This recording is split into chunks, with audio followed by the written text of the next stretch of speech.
주십시오. 이러므로 내가 그리스도 안에서 아주 담대하게 내게 마땅한 일로 명할 수도 있으나 도리어 사랑으로서 간구하노라. 나이가 많은 나 바울은 지금 또 예수 그리스도를 위하여 갇힌 자 되어 갇힌 중에서 낳은 아들 오네시모를 위하여 내게 간구하노라. 그가 전에는 내게 무익하였으나 이제는 나와 내게 유익함으로. 아멘. 이것은 하나님의 말씀입니다. 말씀 제목 한번 읽어보세요. 시작. 우리는 다 도망친 노예들이다. 여러분 다 노예들입니다. 자, 인사를 먼저 하죠. 추석 잘 보냈죠? 돌아가고 싶습니까? 일주일 전으로?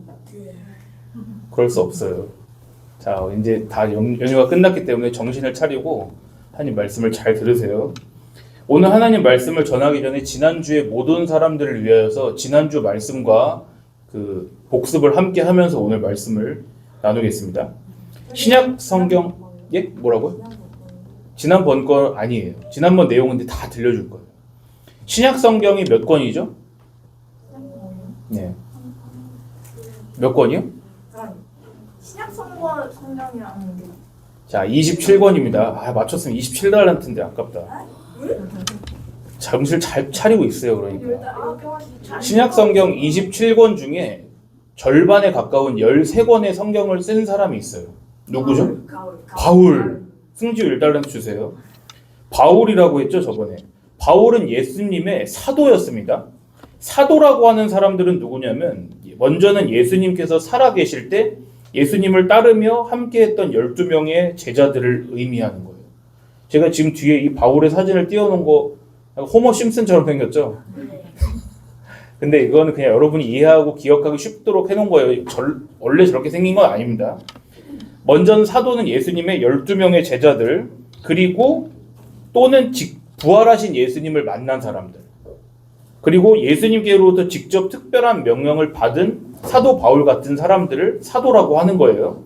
이런 사람들 뭐라고 그런다고요? 사도. 예수님을 직접 뵙거나 예수님 부활하신 예수님을 만났거나 예수님이 직접 뭐라고 명령을 주셔서 임무를 맡기신 사람들을 사도라고 한다는 거예요. 그래서 신약 성경의 절반 가까이를 쓴 바울을 부를 때 우리가 사도 바울이라고도 하는 것입니다. 그러니까 사도라는 거는 이름이 아니에요. 그 사람의 직책, 맡은 걸 말하는 거예요. 최성은 전도사님 그럴 때 어디까지가 이름이에요? 최성은? 맞아요. 최성은까지가 이름이죠. 전도사님이 이름이에요? 그건 제가 맡은 임무를 말하는 거잖아요. 그런 것처럼 사도는 그 사람의 이름이 아니라 직책이라는 거예요.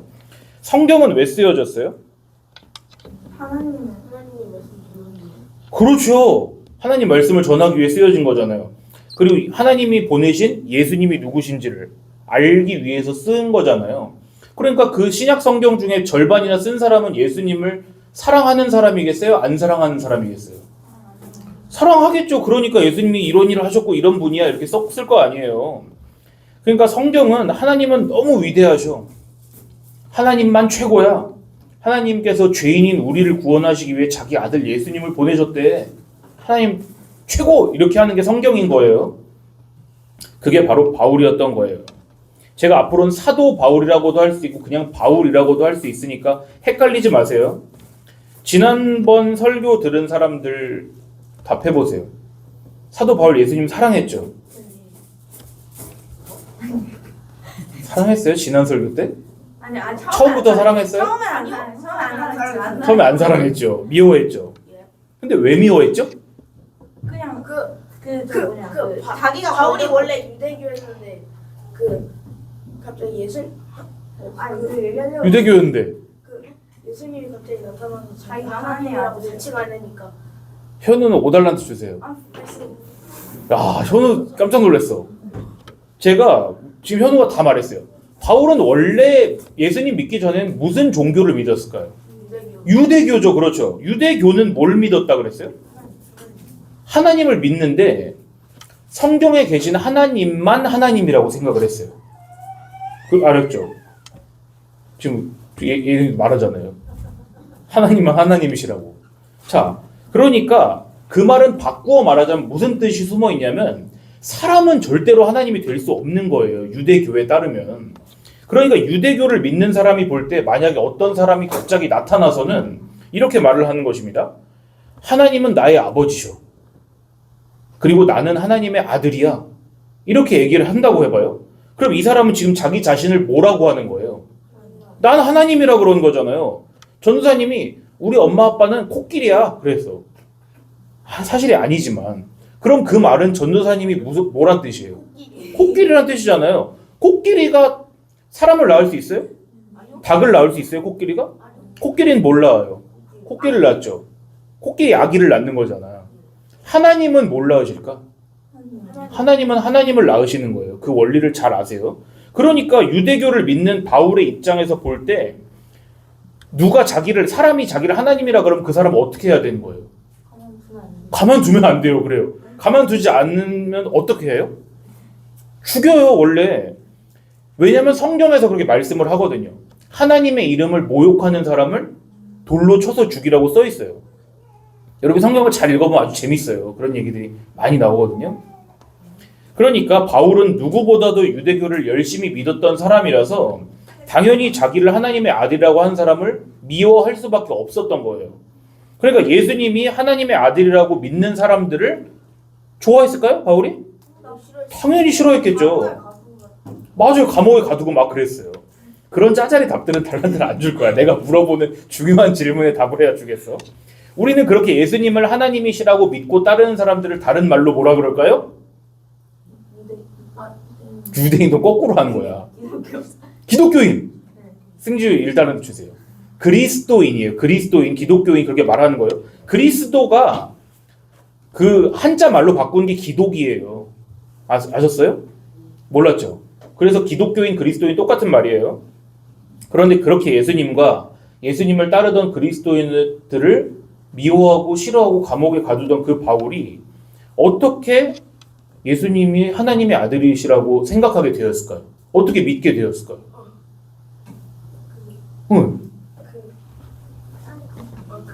예수님의 제자들이 다메섹에 있다는 걸 알고 다메섹에 있다는 걸 알고 가고 있었는데 빛의 모양으로 나타나시며 네. 바울의 눈을 멀리했어요. 그렇죠. 하나님이 그거 안 중요하셨어요. 자 일단은 현우 거기까지 정답이에요. 자, 예림이 얘기하고 싶어요? 그리고 어떻게 됐어요 바울이? 사람들이 데리고 네. 나올 때까지 네. 어떤 사람이 어떤 사람이? 머리 위에 손을 맞았어요. 예림이 5달란트 주세요. 예림이는 그 교회 대충 다니는 어른들보다 나아. 예림이가 지금 현우도 3달란트 주세요. 바울은 예수님을 만났어요. 그러니까 여러분이 말한 게 다 정답인데 그걸 줄여서 말할게요. 지금 시간이 없으니까 여러분이 저 대신 설명한 거예요. 지금 바울은 예수님을 그날도 예수님 믿는 사람들을 잡아서 족치러 가다가 예수님을 만난 거예요. 근데 바울이 예수님을 찾아갔어요? 예수님이 바울을 찾아오셨어요? 예수님이 바울을 찾아오셔서 만난 거예요. 그 안에 바울이 눈이 멀고 바울이 그 눈이 다시 뜨게 되고 그런 얘기들이 그 안에 있는 거지 중요한 내용은 예수님이 바울을 찾아오셔서 만났다라는 거예요. 자, 누군가를 아주 심하게 미워하던 사람의 마음이 어느 날 180도 확 바뀌어서 누군가를 사랑하게 되는 일이 가능할까요? 그건요 불가능해요. 전 할 수도 있다고 얘기하지 않았어요. 잘 들으세요. 불가능해요. 그건요. 만약에 그럴 수 있다면 내가 엄청 미워하던 사람을 사랑하게 되는 거는 내가 죽어야지만 되는 일이에요. 근데 여기서 죽는다는 말은 목숨이 깨꼬닥 날아가는 그 죽음을 말하는 게 아니라 내 생각이 마음이 180도 확 바뀐다는 걸 얘기하는 거예요. 근데 그게 어떻게 가능하냐? 방금 말씀드린 것처럼 예수님께서 나를 찾아오셔서 그럼 나를 바꿔주셔야지만 되는 거예요. 그 외에 방법은 없어요. 여러분 기도하고 열심히 신앙생활 한다 그래가지고 안 바뀌어요. 신앙생활을 여러분이 그리스도인으로 한다라는 건 무슨 뜻이냐면 내가 할 수 있는 게 아무것도 없구나. 예수님이 나를 찾아오셔서 나를 바꿔주셔야지만 되는구나라는 거를 점점 알아가는 걸 말하는 거예요. 아셨죠? 그리고 예수님께서 바울에게 이렇게 말씀하셨어요. 바울아 이제부터 너는 나의 이름을 온 세상에 전하게 될 것이란다 그러셨어요. 그걸 여러분 자신의 이야기라고 생각해 보세요. 내가 엄청나게 미워했던 어떤 사람이 어느 날 나를 찾아와서는 그동안 나의 잘못을 용서해 줬을 뿐만 아니라 자기를 위해서 엄청 특별한 일을 맡기는 거예요. 임무를. 그럼 그 사람을 더 미워할 수 있어요, 여러분? 그렇게 안 되겠죠? 그처럼 예수님께서는 자기를 미워하던 그 바울을 찾아오셔서 용서해 주시고 사랑해 주신 거예요. 그리고 바울이 그걸 깨달은 거죠. 그 사랑을 깨달은 거예요. 바울은 그동안 자기가 그렇게 좋으신 예수님께 죄를 짓고 있었다는 것을 깨닫게 되었어요. 그것을 알자 바울의 마음은 그 전과 완전히 바뀌어서 이제 예수님을 사랑하게 되었고 예수님의 그 사랑과 은혜와 하신 일들을 전하는 사람이 된 거죠. 사도 바울은 예수님의 이름을 전하면서 많은 사람들에게 사랑받았겠죠? 아니에요? 맞아요. 아니었어요. 왜냐하면 이 사람들은 예수님을 싫어했거든요. 예수님은 이 땅에 왜 오셨을까요?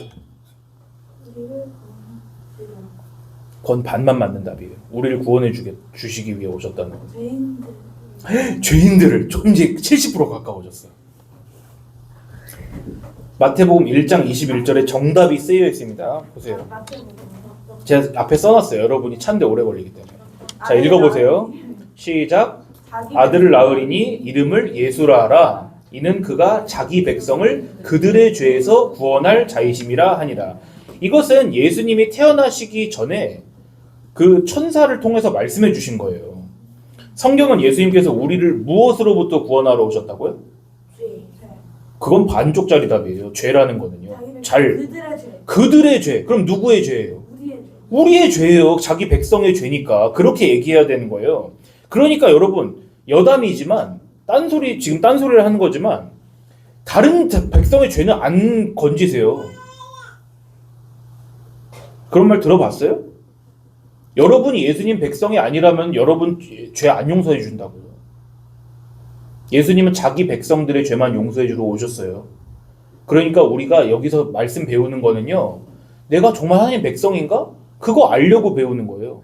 사실 전도사님이 여러분 전부는 하나님 백성인가 이러는 건 전도사님의 거짓말이에요. 그러면 잘 들으세요. 내가 하나님 백성인지 아닌지를 말씀 통해서 잘 배우시라고요.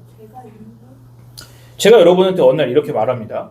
여러분, 예수님께서는 여러분의 죄를 용서하시기 위해서 이 세상에 오셨습니다. 그러면은 여러분 기분 어때요? 예수님께서 여러분 죄를 용서하러 오셨대. 기분 어때요? 좋아요, 나빠요? 둘 중에 골라보세요. 좋겠죠? 그렇지만 그 말을 잘 생각해보면 기분이 나쁜 말이에요. 여러분의 죄를 용서합니다라는 말은 여러분이 뭘 한 소리예요? 죄를 지었다는 소리겠죠? 그렇죠? 여러분 죄인이란 뜻이잖아요. 그럼 여러분을 구원하신다는 말은 여러분이 뭐가 필요한 사람이란 거예요? 용서와 구원이 필요한 사람이란 뜻이잖아요. 그 말은 여러분이 잘못하고 있다는 소리겠죠. 여러분이 잘하고 있는데 갑자기 제가 와서 내가 너 용서해 줄게. 그럼 기분이 어떻겠어? 나쁘죠. 난 잘하고 있는데 왜 용서를 해줘 나를? 근데 전도사님이 그런 기분이 나쁘죠. 전도사님이 그러는 거는 그래. 너는 일단 나를 싫어하기 때문에 전도사님이 그런 모든 말이 기분 나쁠 수 있지만 그렇지만 여러분이 사랑하는 사람이 와서 그 얘기를 한다고 해도 상황은 달라지지 않아요. 여러분이 사랑하는 부모님이 와서 야 내가 너 잘못 용서해 줄게 그러세요. 대뜸. 그래요. 지우가 지금 뭐라고 했냐면 나는 잘못한 게 있는데요 그랬어요. 그게 사실 맞는 거예요. 우린 그런 사람들을 하나님 백성이라 그러는 거예요. 맞아요. 나는 예수님이 용서해 줘야 돼요. 그런 사람들을 하나님 백성이라고 하는 게 맞는 거예요.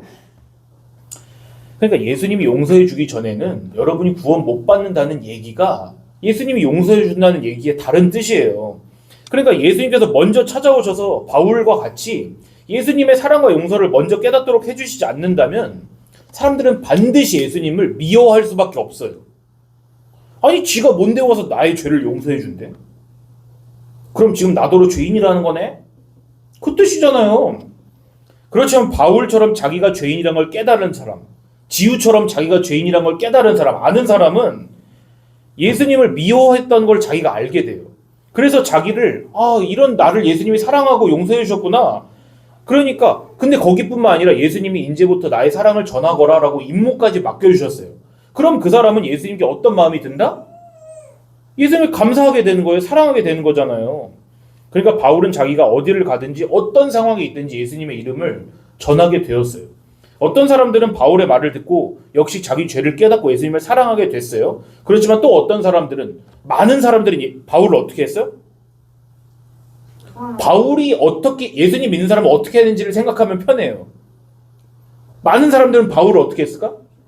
죽이려고 그랬어요. 맞아요. 싫어했어요. 감옥에 가뒀어요.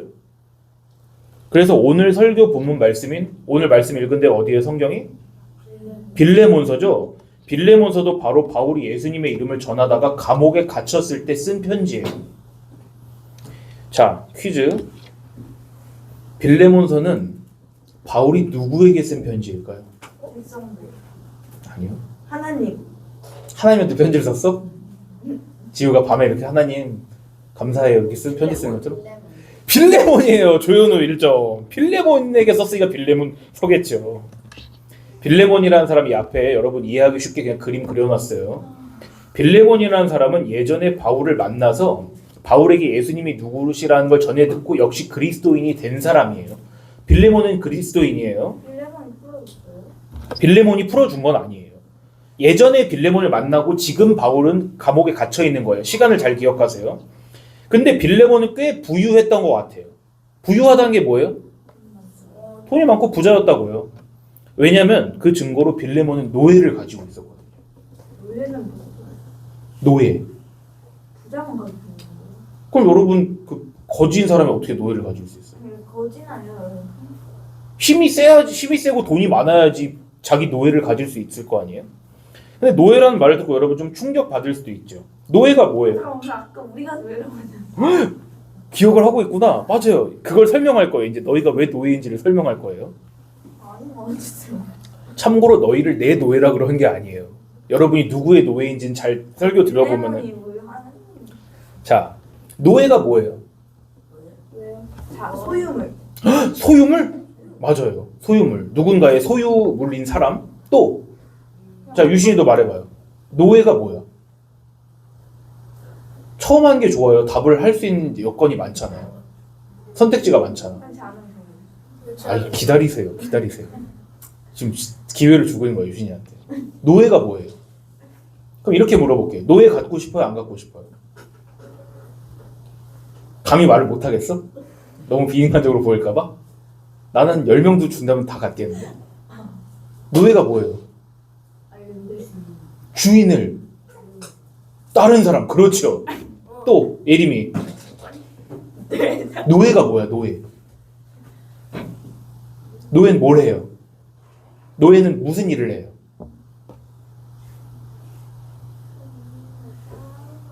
주인을 따라가. 그렇죠. 네.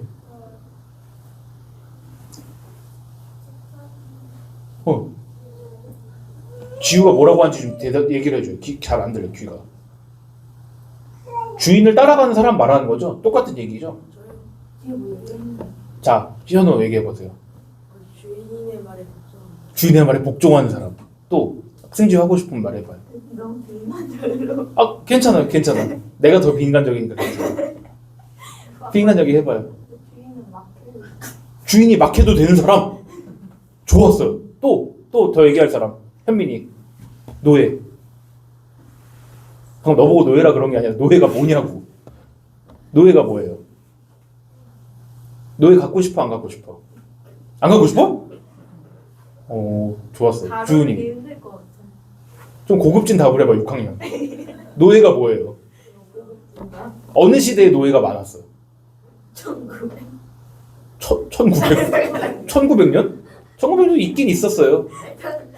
자, 너무 길어지니까. 조선시대 조선시대 많았어요. 네? 1600년대 조선시대. 그때 많았어요. 맞아요. 1600년대, 700년대. 우리가 살고 있는 현대에는 노예가 있어요? 없어요?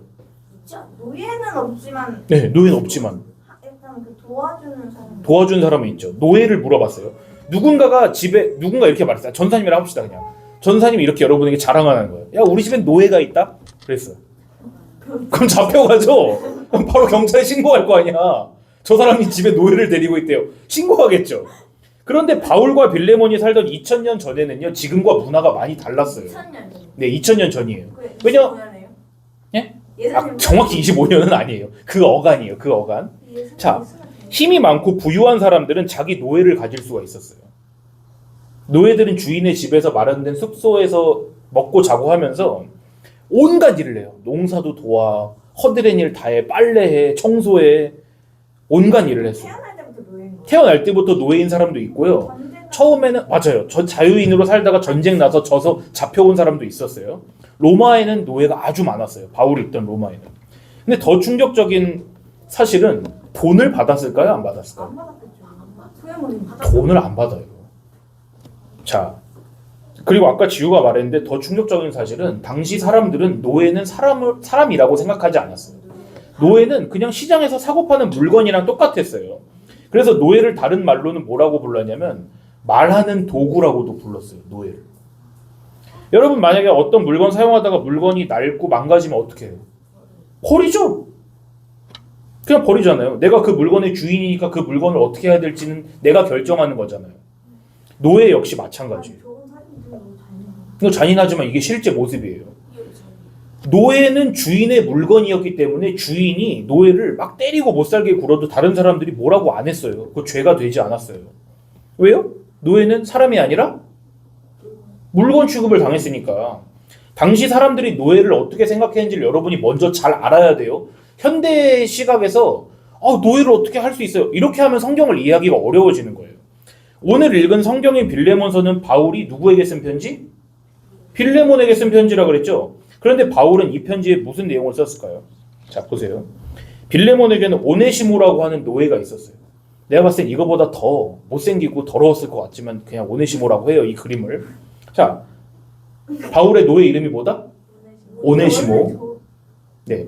근데 이 노예 오네시모가 자기 주인인 빌레몬으로부터 도망을 쳤어요. 만약 여러분이 노예라면 도망을 치고 싶어요? 안 치고 싶어요? 안 치고 싶어? 아니 그러니까 치고는 싶지만 치면은 칠 수 없죠. 죽지 못해 그러니까 사는 거죠. 그러니까 그 말은 도망은 치고 싶다는 소리잖아요. 돈도 못 받아. 매일 아침 6시에 일어나요.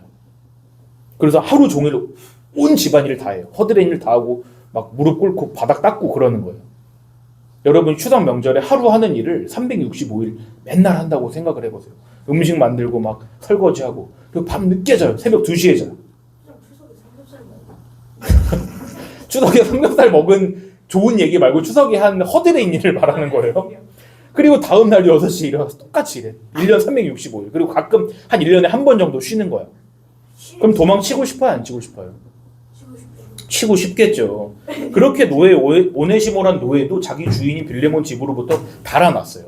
하지만 고생은 이제 시작이에요. 현대에 사는 우리는 지금 어디로 가든 굶어 죽진 않잖아요. 먹고 살 수 있잖아요. 근데 2000년 전엔 지금과 달라요. 그 도망친 노예가 자기가 살던 그 동네에 있으면 붙잡힐 거 아니에요. 그럼 큰 도시로 가도 살 수는 있겠지만은 거기도 노예를 추격하는 사람들이 쫓아오겠죠. 그럼 금방 잡힐 거 아니에요. 사람이 많은 곳에 살면. 그러면 여러분 자연스럽게 어디로 나갈까요? 시골로 가겠죠. 그렇지만 여러분 그 당시에 시골은 사람이 살 수 있는 곳이 아니에요. 그리고 도시 옆에 바로 시골이 있나요? 아니면 시골하고 도시 사이에 또 그 광야가 있나요? 엄청난 강도와 짐승들이 항상 거기 도사리고 있는 거예요.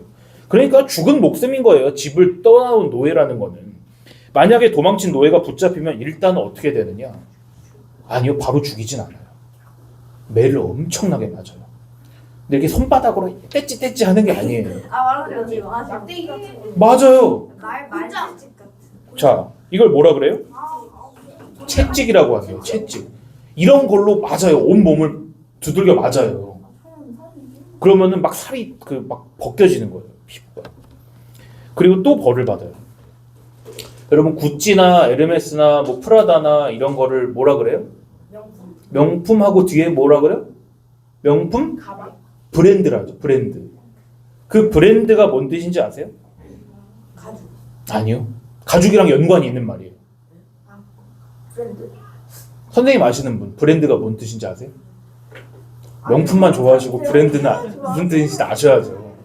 브랜드라는 거는 방금 지우가 말한 것처럼 가죽에다가 진짜 이게 뭐 같아요? 지금 보세요.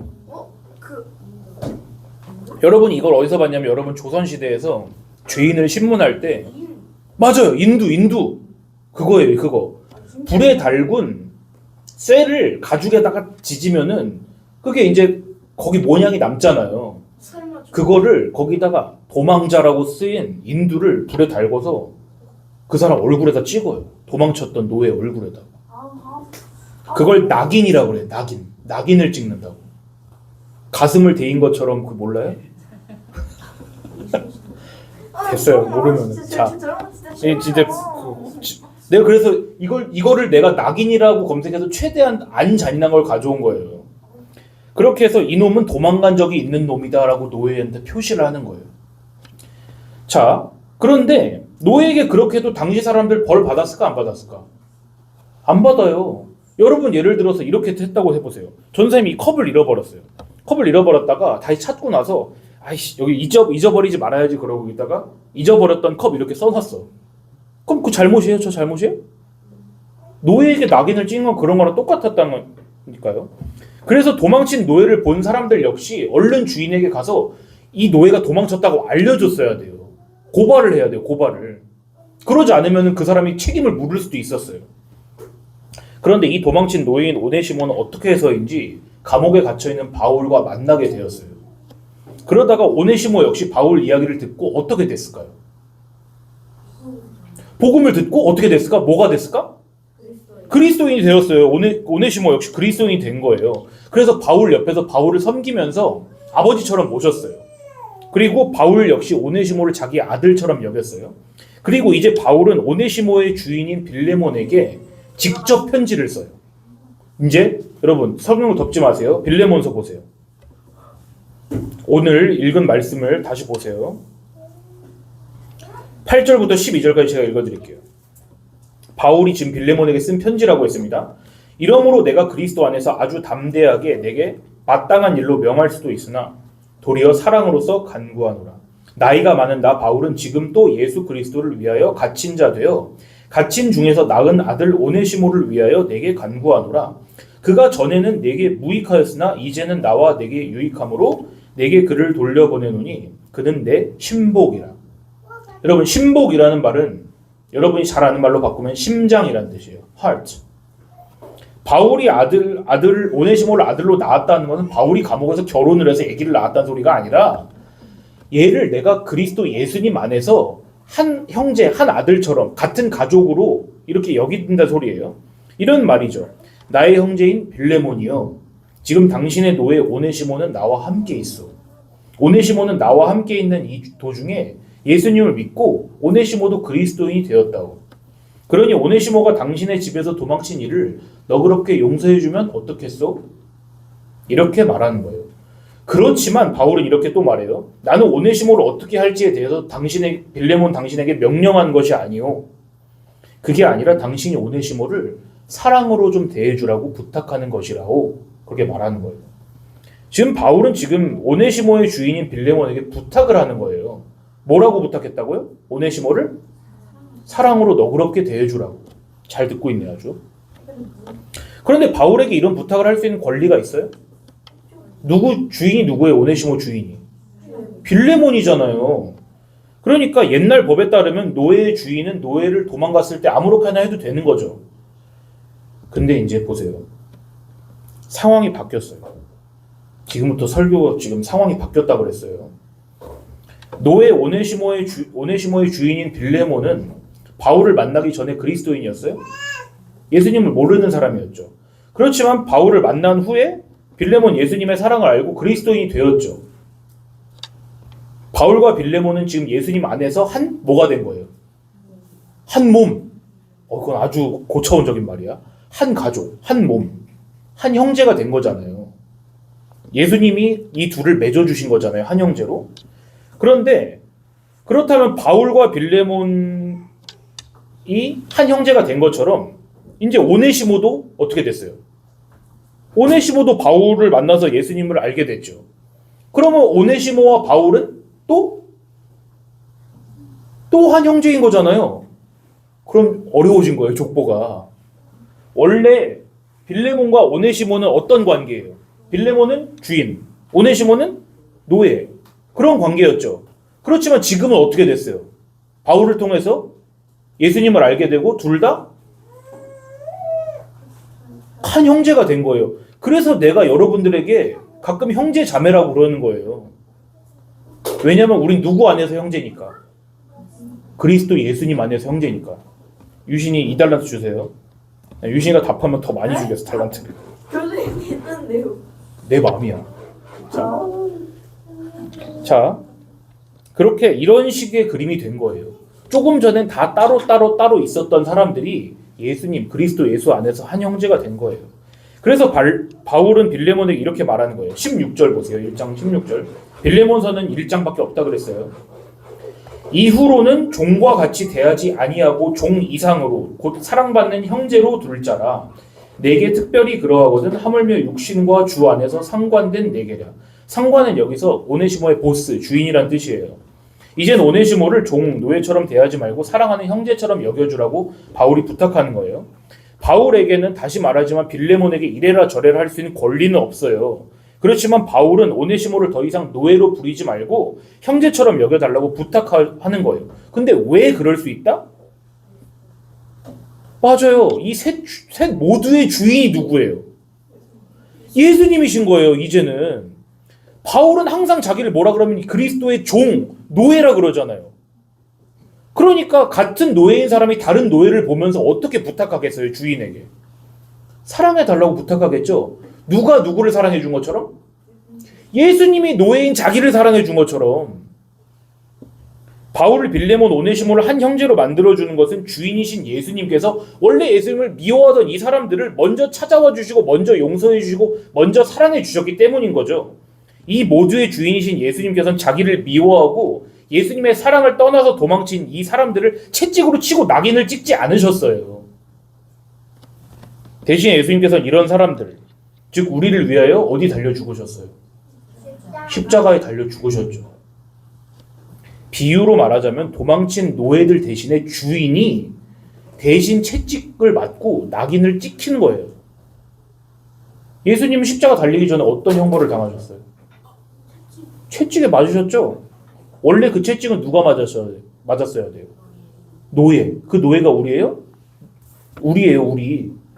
여기 뭐라 써있어요? 도망친 노예가 누구라고? 우리라고요. 그게 우리가 죄인이라는 의미예요. 우리가 채찍을 맞았어야 될 걸 예수님께서 맞으신 거예요.